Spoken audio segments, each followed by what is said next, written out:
हातात रिव्हॉल्वर घेऊन तो उभा होता. शेजारीच त्याच्या तरुण पत्नीचा मृतदेह पडला होता. त्यानं एकापाठोपाठ एक झाडलेल्या गोळ्यांच्या आवाजाचे पडसाद अजून पुरते विरलेही नव्हते.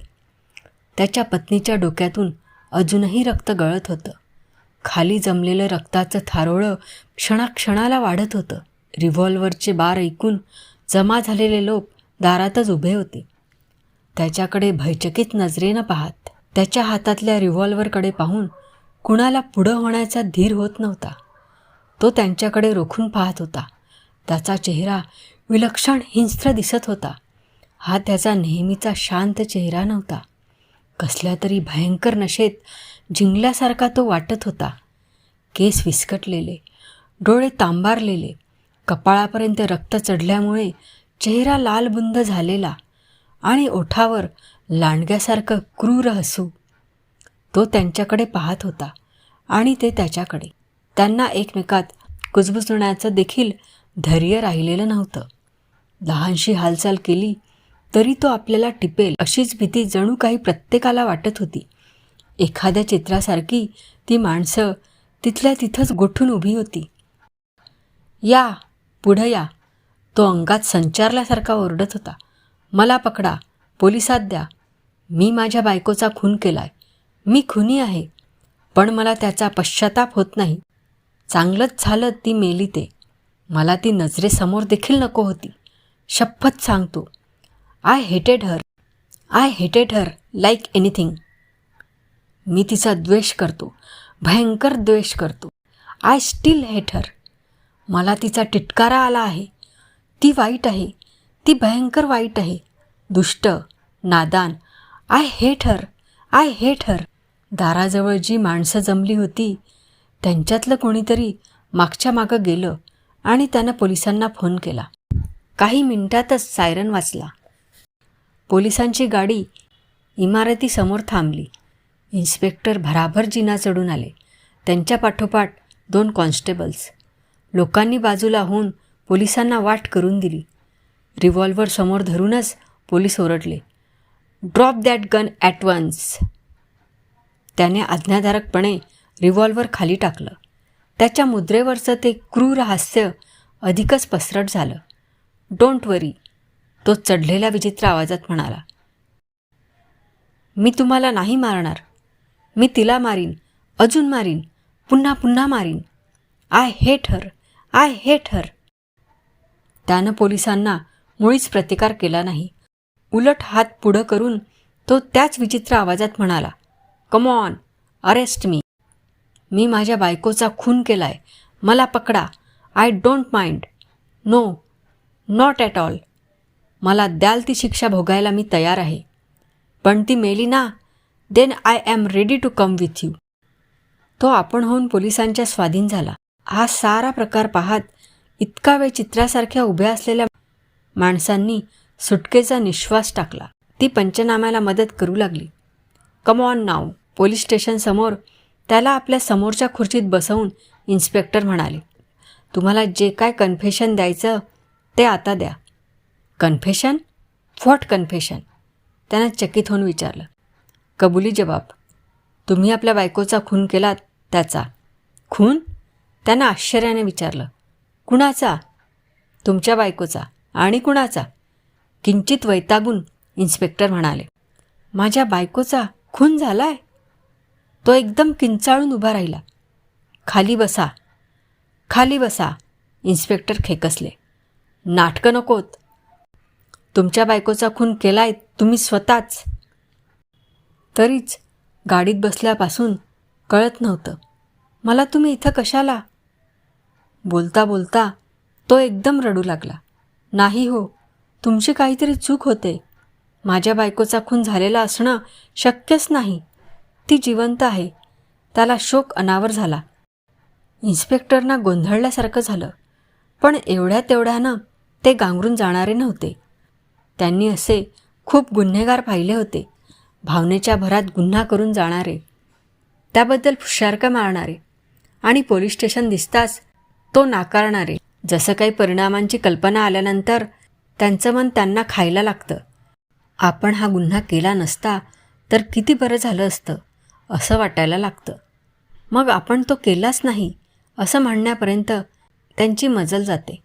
किंवा त्याहूनही अधिक हुशार गुन्हेगार, गुन्हा केल्यानंतर वेडाचं सोंग पांघरणारे, गुन्हा केला तेव्हा मन ठिकाणावर नव्हतं असं भासवणारे. पण या सगळ्यावरचे पोलिसी उपाय इन्स्पेक्टरना बरोबर ठाऊक होते, म्हणून ते या माणसाच्या बोलण्याला फारशी दाद देणार नव्हते. हे बघा, ही सगळी सोंगढोंग आम्हाला समजतात. तुम्ही खून केल्याचा कबुली जबाब लिहून देणार आहात की नाही एवढंच सांगा. आता त्याच्या रडण्याचा भर ओसरला होता. तो अगदी शांतपणे म्हणाला, यात काहीतरी चूक होते. मला आठवतं तेवढं सगळं सांगायला मी तयार आहे. पण मला ती जिवंतच आठवते. तुम्ही हे सगळं खूनबिन म्हणता ते काही मला ठाऊकच नाही. पुन्हा त्याचे डोळे पाण्यानं भरून आले.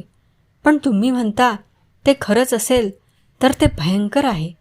कारण त्यानं खालचा ओठ गच्च दाबून आलेला हुंदका परतवला. कारण माझ्या बायकोवर फार प्रेम होतं हो. नुकतंच आमच्या लग्नाला 1 वर्ष पुरं. हुंदका देऊन तो म्हणाला, आजच आमच्या लग्नाचा वाढदिवस. इन्स्पेक्टर थक्क झाले. लग्नाच्या वाढदिवशी हा माणूस आपल्या बायकोचा विलक्षण द्वेषानं खून करतो आणि वर आपलं तिच्यावर प्रेम आहे म्हणून सांगतो. हे सगळं नाटक असणार यात त्यांना तिळमात्र संशय नव्हता. पण तरीही एका गोष्टीचा मेळ बसत नव्हता. मगापासून ते त्याच्याकडे बारकाईनं पाहत होते. त्याच्या चेहऱ्यात आता फारच फरक पडलेला होता. केस विस्कटलेले होते. डोळे अजूनही तांबारलेलेच होते. पण त्या डोळ्यातला मघाचा तो हरवलेला भाव आता बदलला होता. चेहऱ्यावरचं ते क्रूर हास्य मावळलं होतं. या माणसाचा चेहरा थकलेला वाटत होता, पण तरीही शांत होता. आणि विशेष म्हणजे हा एका सभ्य माणसाचा चेहरा होता. या माणसाच्या हातून खून घडू शकेल असं अजिबात वाटत नव्हतं. पण घडला होता. इतक्या लोकांनी तो प्रत्यक्ष पाहिला होता. त्या माणसानं तो स्वतःच्या तोंडून बोलून दाखविला होता. पण जेव्हा तो ते शब्द उच्चारत होता तेव्हाचा त्याचा विचित्र चढलेला आवाज आणि आताचा हा शांत दुःखी स्वर, तो नाटक करीत होता हे उघडच होतं. पण तरीही त्याचं दुःख नाटकी वाटत नव्हतं. उलट एखाद्या सभ्य माणसाप्रमाणेच तो संयमानं वागत होता. जाहीर ठिकाणी दुःखाचं प्रदर्शन करू नये हे लक्षात घेऊन दुःख दाबण्याचा प्रयत्न करीत होता. पण जितकं ते दाबावं तितके उमाळ्यावर उमाळे येत होते. झालं, आता ते सगळं आलं, इन्स्पेक्टर मनाशी म्हणाले. ते उपाशी ठेवणं, हालहाल करणं आणि शेवटी अगदीच असह्य झाल्यानंतर त्याने कबुली जबाब देणं. हे गुन्हेगार तरी पोलिसांचा अंत पाहतात. हा माणूस इतका सभ्य दिसणारा, त्याला मारहाण करणंही जीवावर येईल. बरं, गुन्हा चांगला कबूल करून मोकळा झाला होता.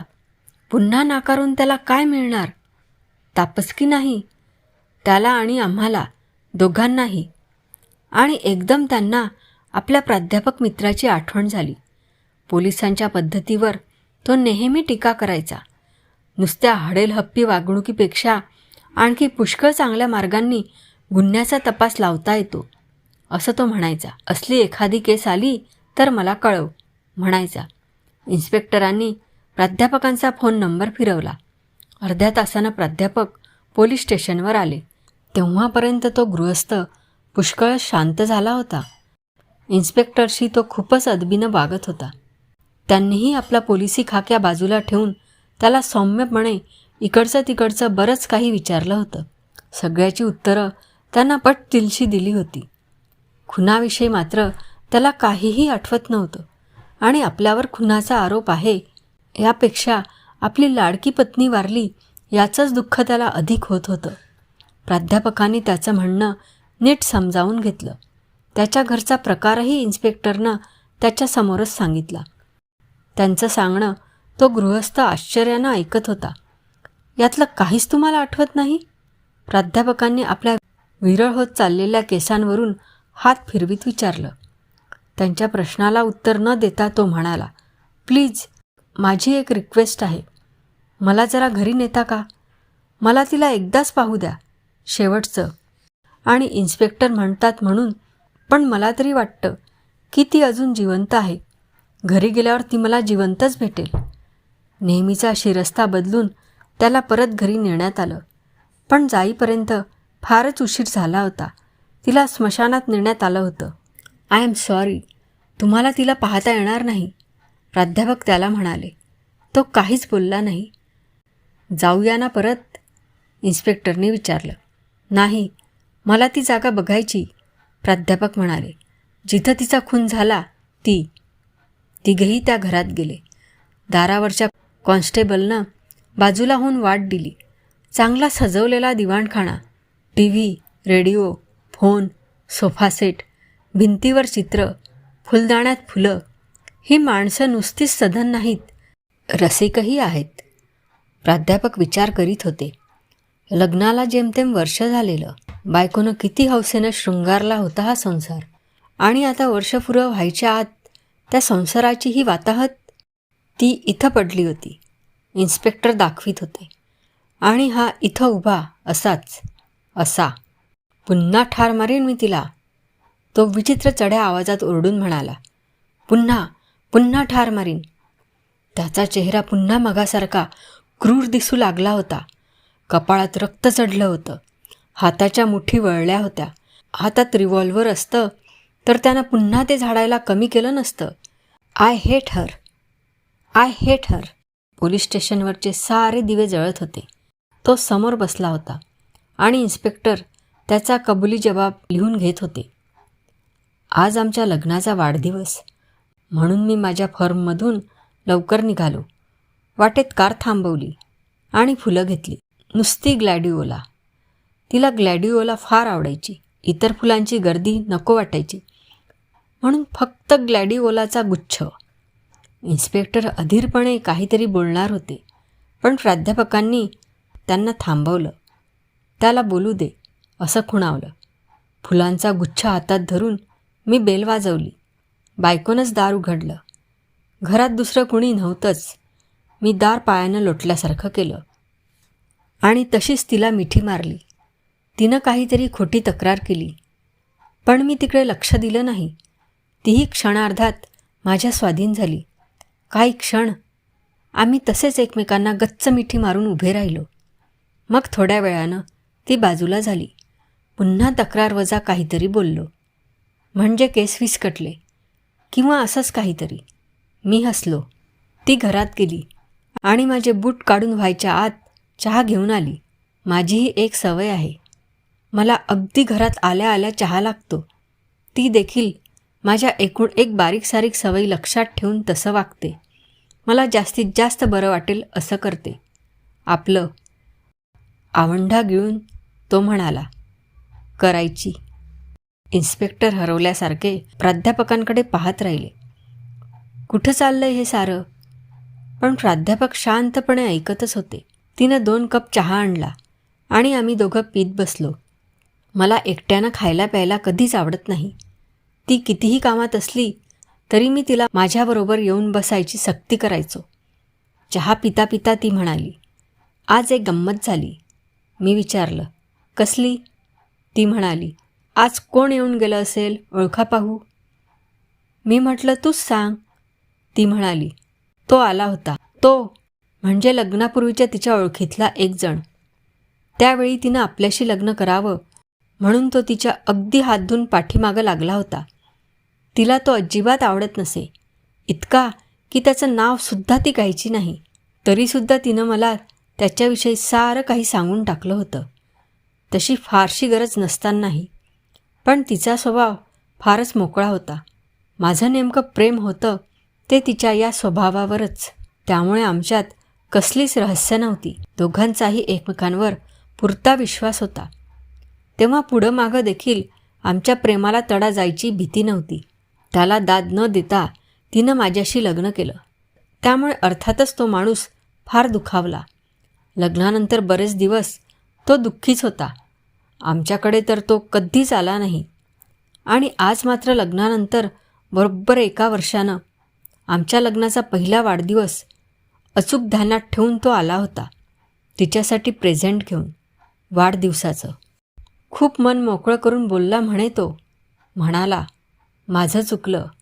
मी इतकं मनाला लावून घ्यायला नको होतं. माझ्यापेक्षा हाच नवरा तुला अधिक योग्य आहे. हे न ते. म्हणाला, यापुढं मी तुमच्याविषयी मनात काही ठेवणार नाही. इथं येत जात जाईन. वगैरे वगैरे. तीसुद्धा थोडीशी भारावल्यासारखी झाली. म्हणाली, आमच्या मनात काही नव्हतंच. खुशाल येत जा. आमचे हे तुला फार आवडतील. तिनं त्याला चहा बिस्किटं आणून दिली. तो चहा प्यायला आणि थोड्या वेळ गप्पा मारून निघून गेला. पुढं काय झालं न राहून इन्स्पेक्टर म्हणाले. तिनं मला हे सारं सांगितलं. कब्बशा घेऊन ती आत गेली आणि येताना एक चित्राची फ्रेम घेऊन आली. हे त्याचं प्रेझेंट असं म्हणून तिनं ते चित्र भिंतीवर लावलं. मी ते पाहिलं. मग पुढं काय झालं? पुढं पुढं पुढं काही नाही. इतकंच. म्हणजे इतकंच कसं असेल? मला माहीत आहे ते इतकंच. यानंतरचं काहीच मला आठवत नाही. खून, अरेस्ट काहीच आठवत नाही? नाही. मला आठवतं ते फक्त मी पोलिसांच्या गाडीत होतो तिथपासूनचं. मग तुम्ही मला इथं आणलंत. खुनाचा आरोप केलात. आरोप? इन्स्पेक्टर भयंकर चिडून म्हणाले. तुम्ही खून केलात. आणि आता आपण घरी गेलो तेव्हा तुम्ही पुन्हा एकदा खुनाची कबुलीही दिलीत. कुणी? मी दिली? त्याचा चेहरा विलक्षण केविलवाणा दिसत होता. हो तुम्हीच दिलीत. हे प्राध्यापक त्याला साक्ष आहेत. इन्स्पेक्टरनी आता हातातलं पॅड बाजूला टाकलं होतं. पिंजऱ्यात कोंडलेल्या चवताळलेल्या वाघासारखे ते फेऱ्या घालीत होते. पाहिलंत प्रोफेसर? या असल्या लोकांशी आमची गाठ पडते. काय डोकं फोडणार यांच्यापुढं? यांना भाषा समजते ती एकच, टॉर्चर, फिजिकल टॉर्चर. त्याशिवाय यांची फिरलेली डोकी जाग्यावर येत नाहीत. Weight a minute, just weight a minute. प्राध्यापक चष्मा काढून तो पुसत म्हणाले. हे बघा, तिथं घरात त्यानं खून केला. मग तो इथं नाकबूल केला. पुन्हा घरात गेल्यावर कबूल केला. पुन्हा इथं नाकबूल केला. मग असं तर नसेल की तिथं त्या घरात असं काहीतरी आहे की ज्यामुळे त्याच्या मनात ती पर्टिक्युलर द्वेषाची भावना जागी होते. तिथं त्याच विशिष्ट जागी. Dam it. इन्स्पेक्टर टेबलाला टेकून उभे राहत म्हणाले. माझा असल्या सुपरनॅचरल गोष्टींवर बिलकुल विश्वास नाही. म्हणे घरात काहीतरी आहे. प्रोफेसर, नव्या मेथड्सच्या नावाखाली तुम्ही जर जुन्याच आजीबाईच्या भाकडकथा सांगणार असलात तर I am sorry to say, but we are not interested in your methods. आम्ही आमच्याच पद्धती वापरू, मग त्या कितीही रानटीपणाच्या असू देत. रागावू नका इन्स्पेक्टर. प्राध्यापक स्वतःचा तोल अजिबात ढळू न देता म्हणाले. तुम्ही तुमच्या मेथड्स वापरायला कधीही मोकळे आहात. फक्त 1-2 दिवस थांबा. माझ्यासाठी. मला ही केस इंटरेस्टिंग वाटते आणि ते घरही. नक्की तिथं काहीतरी आहे. ठीक आहे, तुम्ही म्हणता तर थांबतो. इन्स्पेक्टर गुरकावले. पण तुम्हाला वाटतं तसं इंटरेस्टिंग या केसमध्ये काही नाही आहे. उभ्या उभ्या उजवा पाय डावीकडे टाकून कोपर टेबलाला टेकीत इन्स्पेक्टर म्हणाले. धिस फेलो इज फुलिंग अस. फसवतोय तो साफ. ॲब्सोल्युटली फुलिंग. मी सांगतो, या माणसानं खून केलाय म्हणजे केलाय. येस. तो माणूस एकदम ओरडून उठला. मी खून केलाय आणि मला त्याचं जरासुद्धा वाईट वाटत नाही. I hate her. I hate हर. त्याचा चेहरा पुन्हा मागासारखा क्रूर झाला होता. हाताच्या मुठी वळल्या होत्या. आवाज विचित्र येत होता. सांगितलं नाही? He is simply फुलिंग. त्या घराच्या थिअरीला मी दाद देत नाही. म्हणता क्षणी त्यानं ते इथं सुरू केलं. म्हणजेच तो जाणून बुजून फसवतोय. Dirty bitch. I shall kill her. Kill her. Inspector धावतच जाऊन खुर्चीवर बसले. त्यांनी पॅड पुढं ओढलं आणि म्हटलं, yes yes. Now will you give us a confession? Will you? पण त्या माणसानं काहीच उत्तर दिलं नाही. त्यांनी पुन्हा एकदा विचारलं, देताय ना कबुली जबाब? त्या माणसानं क्षणापूर्वी खाली घातलेलं डोकं वर उचललं आणि झोपेतून जागं व्हावं तसं मंद स्वरात भाबडेपणानं विचारलं, कबुली जबाब? कसला कबुली जबाब? त्या रात्री प्राध्यापक अतिशयच अस्वस्थ होते. काहीतरी विलक्षण विचित्र प्रकार चालला होता. त्याला स्पष्टीकरण असायलाच हवं होतं, पण ते त्यांना मिळत नव्हतं. एवढं मात्र खरं, इन्स्पेक्टरची थिअरी का कोण जाणे, पण त्यांना पटत नव्हती. तो माणूस बनवाबनवी करतोय इतकं सोपं स्पष्टीकरण त्यांना मान्य नव्हतं. खून केल्यानंतरही सगळी नाटकं करण्या इतका आणि स्वतःचं व्यक्तिमत्व इतकं भराभर बदलण्या इतका उत्तम नट तो असेल हे कठीण होतं. शिवाय माणसाकडे पाहून त्याच्या स्वभावाचा काही अंदाज येतोच ना. याचं बोलणं चालणं शांत, सभ्य, संयमी होतं. हा बनवाबनवी करू शकेल असं वाटत नव्हतं. खून?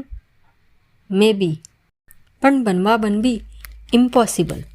त्याच्या घरात काहीतरी असल्याची ती थिअरी देखील त्या माणसानं ताबडतोब खोटी ठरवली होती. तरी देखील आपली थिअरी ते असे एकदम निकालात काढायला तयार नव्हते. आतून कुठून तरी त्यांना एकसारखं वाटत होतं की याचं रहस्य घरात, त्या घरातच आहे. पण मग पोलीस स्टेशनवर झालेला प्रकार, त्याचा अर्थ काय लावायचा? घरातल्यासारखीच एखादी वस्तू पोलीस स्टेशनवर असेल का? खुर्ची, टेबल एकच का? अनेक वस्तू दोन्ही ठिकाणी एकसारख्या असतील, पण मग घरात पाय ठेवता क्षणी त्याच्यात जो संचार झाला तो पोलीस स्टेशनवर येता क्षणीच का झाला नाही? आणि नंतरही 2-5 मिनिटंच होऊन पुन्हा का गेला? त्या अवधीत पोलीस स्टेशनवरची कुठलीही वस्तू इकडची तिकडे झालेली नव्हती. तरी देखील त्याच्या घरात काय आहे हे पाहिलंच पाहिजे. त्यातलं काय पोलीस स्टेशनवर येऊ शकेल? खास परवानगी काढून प्राध्यापकांनी लगेच ते घर उघडून घेतलं. कॉन्स्टेबल बाहेरच थांबला. प्राध्यापक सावकाश आत गेले. त्यांना वाटत होतं की इथं जर तसं काही विशेष असेल तर ते वातावरणातच जाणवेल. खरं तर आज दुपारीच तिथं एक खून पडलेला होता. नंतर मंडळींनी संस्कार करून प्रेतही तिकडूनच उचलून नेलं होतं. म्हणजे ती जागा तशी भयानच वाटायला हवी होती. पण तसं विशेष काहीच जाणवत नव्हतं. मगाही काहीच जाणवलं नव्हतं. इतर कुठल्याही फ्लॅटसारखाच तो फ्लॅट वाटत होता. प्राध्यापकांनी चष्मा पुसला. डोक्याच्या टक्कल पडलेल्या भागावरून एकदा हात फिरवला आणि ते बारकाईने खोलीतल्या एक एक वस्तू पाहायला लागले.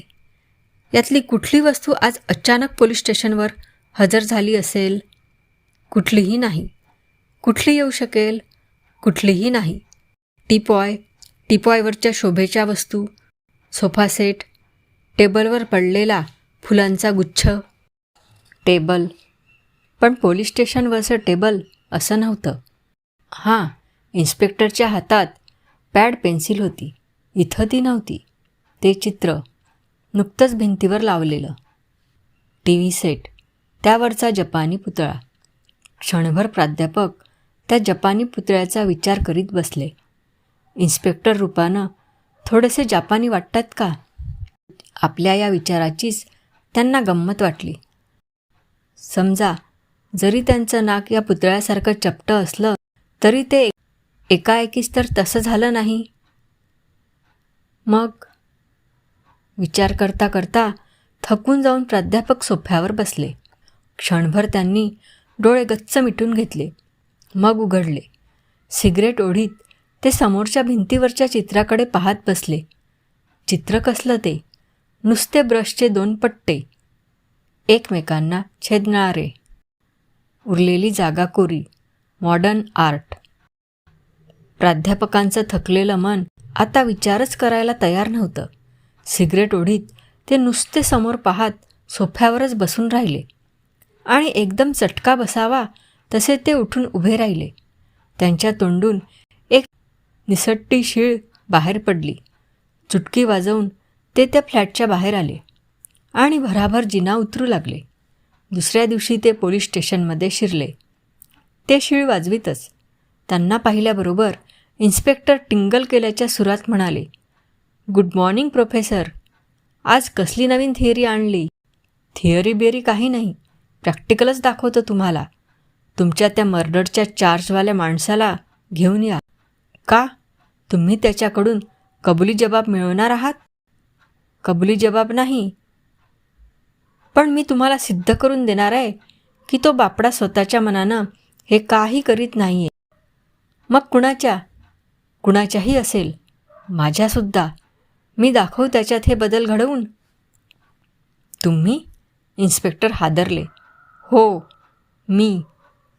का? बघायचे तुम्हाला? इन्स्पेक्टर गांगरून गेले होते. कुठूनही केस आली असं त्यांना झालं होतं. त्यांना स्वतःला काहीच सुचत नव्हतं. प्राध्यापकांचं म्हणणं ऐकण्याशिवाय गत्यंतर नव्हतं. लॉकअपमधून त्याला बाहेर काढण्यात आलं. रात्रभर तो झोपलाच नव्हता. त्याच्यासमोर खुर्ची टाकून प्राध्यापक बसले. मला फार वाईट वाटतं तुमच्या या अवस्थेबद्दल, ते म्हणाले. ती समजून घ्यायचा प्रयत्न करतोय मी. Please try to cooperate. मी विचारतो त्या प्रश्नांची प्रामाणिक उत्तरं द्या. देणार ना? त्यांनी हात पुढं करीत विचारलं. त्या माणसानं आपले हात त्यांच्या हातावर ठेवून वचन दिल्यासारखं केलं. तुमचं आपल्या बायकोवर फार प्रेम होतं, होय ना? हो, तिचंही माझ्यावर होतं. ती फार चांगली होती. अतिशय. तुमचा तिच्यावर विश्वास होता? संपूर्ण. थोडक्यात तिचा खून करायचं तुम्हाला काही कारण नव्हतं, अजिबात नव्हतं. आता गेल्या काही दिवसातले प्रसंग आठवायचा प्रयत्न करा. कसले प्रसंग? एखादा तरी विशेष प्रसंग गेल्या काही दिवसांमध्ये घडलेला आठवतो?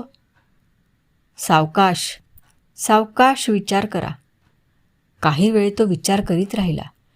इन्स्पेक्टर अस्वस्थ झाले होते. त्यांना यातून काय सिद्ध व्हायचंय तेच कळत नव्हतं.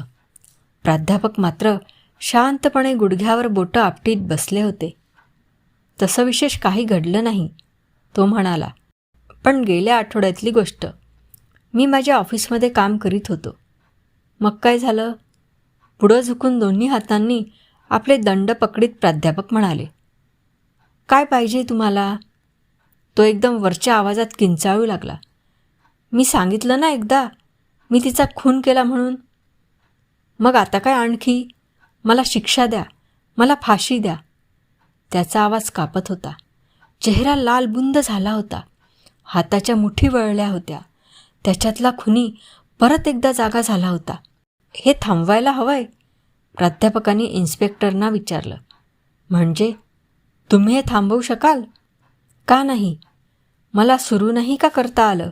हे आत्ता तुम्ही सुरू केलं? कसं? Never mind. त्या माणसाच्या खांद्यावर थोपटल्यासारखं करीत ते म्हणाले. It's all right. तुम्ही काहीतरी सांगत होता? हो, झोपेतून जागा झाल्यासारखा मंद स्वरात तो म्हणाला. काय सांगत होतो मी? इन्स्पेक्टर डोळे विस्फारून बघत राहिले. तुम्ही तुमच्या ऑफिसमध्ये काम करीत होता. हो, तो शांतपणे सांगू लागला. एवढ्यात एकजण माझ्या केबिनमध्ये शिरला. म्हणाला, माझं खाजगी काम आहे. मी केबिन लॉक करून घेतलं आणि म्हटलं, बोला. मग काय म्हणाला तो? मला म्हणाला, माझ्या डोळ्यात पहा. मला थोडं विचित्र वाटलं, पण मी पाहिलं. तो म्हणाला, नीट चित्त एकाग्र करून पहा. तुम्ही त्याचं ऐकायला नको होतं असं मला नंतर वाटलं, पण त्यावेळेस तरी काही विचार करण्याच्या आतच मी त्याचं ऐकायला लागलो होतो. बरं, मग पुढं काय झालं? काय झालं ते मला कळलंच नाही. मी भानावर आलो तेव्हा केबिनचा दरवाजा उघडा होता. तो माणूस निघून गेलेला होता आणि माझं डोकं जाम दुखत होतं. मला वाटलंच हे असं घडलं असणार म्हणून. प्राध्यापक म्हणाले. इन्स्पेक्टर, या माणसाला कोणीतरी हिप्नोटाईज केलं आहे. हिप्नोटाईज? हो. तेव्हा तुमचं पहिलं काम म्हणजे त्या हिप्नोटिस्टला शोधून याच्यावरचा अंमल काढून टाकायचा. पण तो हिप्नॉटिस्ट कसा शोधायचा? सिंपल. ज्यानं या कामगिरीवर पाठवलं त्याच्याकडूनच त्याचा पत्ता मिळेल. कुणी पाठवलं त्याला या कामगिरीवर? जो काल याच्या घरी येऊन गेला त्यानं, याच्या पत्नीवर एकेकाळी प्रेम करणाऱ्यानं. त्यानं याच्याकडे हिप्नॉटिस्टला धाडलं कशावरून? मी सांगतो. त्याला सूड घ्यायचा होता, दोघांचाही. त्यांच्या संसाराची वाताहत करायची होती आणि स्वतः नामानिराळं राहायचं होतं. त्यासाठी यानं तिचा खून करणं आणि स्वतः फाशी जाणं हेच व्हायला हवं होतं. पण याचं आपल्या बायकोवर इतकं प्रेम होतं की यानं जन्मात कधी असलं कृत्य केलं नसतं. म्हणजे निदान शुद्धीवर असताना. त्यासाठी त्या माणसानं काय करावं? त्यानं एका उत्तम हिप्नॉटिस्टची मदत घेतली. तो मागेल तितके पैसे देऊन. चष्मा सारखा करीत प्राध्यापक म्हणाले, हिप्नॉटिस्ट याला गाढ मोहनिद्रा आणतो आणि एखादी विशिष्ट गोष्ट दाखवतो. ती दाखवतानाच एका विशिष्ट व्यक्तीविषयी खोल भयंकर द्वेषाची भावना निर्माण करतो. इतकी की यानं खून करायला सहज तयार व्हावं. रिव्हॉल्वर हाताशी मिळाल्यास ते कुठं मिळेल हेही तो सांगून ठेवतो. कुठं? टेबलाच्या ड्रॉवरमध्ये, प्राध्यापक म्हणाले. पण प्रत्यक्षात त्याच्या घरातल्या टेबलाच्या ड्रॉवरमध्ये रिव्हॉल्वर कसं येतं? इन्स्पेक्टरने विचारलं. ते तोच हुशार माणूस प्रेझेंट द्यायला आलेला असताना ठेवतो. याची बायको आज चहा करायला गेलेली असताना.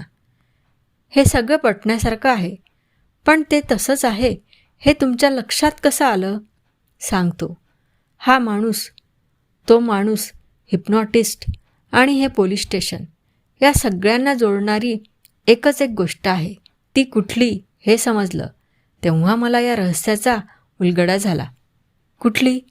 हे बघा, हा माणूस मध्येच एकदम झोपेतून जागा झाल्यासारखा वेगळा वागतो. त्या अर्थी त्याच्यावर मोहनिद्रेचा अंमल आहे हे कळणं सोपं होतं. मी अशा केसेस पाहिलेल्या आहेत. अशा केसेसमध्ये मोहनिद्रेत जाणं हे एखाद्या विशिष्ट गोष्टीबरोबर जोडून ठेवलेलं असतं. हिप्नॉटिस्टनंच ती गोष्ट जिथं जिथं पाहिल तिथं तत्क्षणी हा मोहनिद्रेत जाणार आणि त्याचा आपल्या पत्नीविषयीचा द्वेष जागा होणार. हिप्नॉटिस्टनं दाखवून ठेवलेली गोष्ट त्याला खुनाच्या आधी घरात कुणीतरी दाखवायला हवी होती.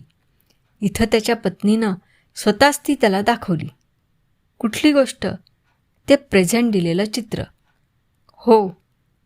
तिनं ते दाखवताच तो गाढ मोहनिद्रेत गेला. त्याच्यात तिच्याविषयी द्वेष जागा झाला. त्याला ड्रॉवरमधून रिव्हॉल्वर घ्यायचं हिप्नॉटिस्टनं सांगून ठेवलेलं होतं. ते त्याला मिळालं. ते त्यानं द्वेषाच्या भावनेपोटी वापरलं. पुन्हा आपण त्याच्या घरी गेलो तेव्हाही ते चित्र तिथं होतंच. पण चित्र इथं कुठं होतं? चित्र महत्त्वाचं नाही इन्स्पेक्टर, त्यातलं चिन्ह महत्त्वाचं. ते चिन्हच हिप्नॉटिस्टनं त्याला त्याच्या केबिनमध्ये दाखवून ठेवलं होतं. कसलं चिन्ह? फुलीचं. त्या चित्रात दुसरं काही नाही, फक्त एक फुली आहे. काल विचार करता करता माझ्या लक्षात आलं, तुम्ही इथं या टेबलाला टेकून उभे होतात. बोलता बोलता तुम्ही उजवा पाय डाव्यावर टाकलात. फुली झाली आणि हा मोहनिद्रेत गेला. तुम्ही पुन्हा टेबलाशी आलात तेव्हा तो नॉर्मल झाला होता. आत्ताही मी तेच केलं. माझ्या हातांनी दंड पकडून फुलीचं चिन्ह तयार केलं. माझा तर्क खरा ठरला. बघा हवं तर. बोलता बोलता प्राध्यापकांनी 2 बोटं एकावर एक ठेवून फुली केली. तात्काळ तो तरुण ओरडत उभा राहिला, पण प्राध्यापकांनी वेळीच बोटे सोडवली. आता तुमचं काम एवढंच, यातल्या खऱ्या गुन्हेगाराला ताब्यात घ्यायचं. तुमचा पोलिसी खाक्या वापरून त्याला बोलतं करायचं. त्याच्याकडून पत्ता घेऊन त्या हिप्नॉटिस्टलाही पकडायचं आणि या बिचाऱ्यावर योग्य ते मानसशास्त्रीय इलाज करण्यासाठी याला हॉस्पिटलमध्ये पाठवायचं. आपल्या टकलावरून हात फिरवीत प्राध्यापक म्हणाले. अशाच नवनवीन कथा ऐकण्यासाठी आपल्या श्रवणकथा या चॅनलला सबस्क्राईब, लाईक आणि शेअर करा. धन्यवाद.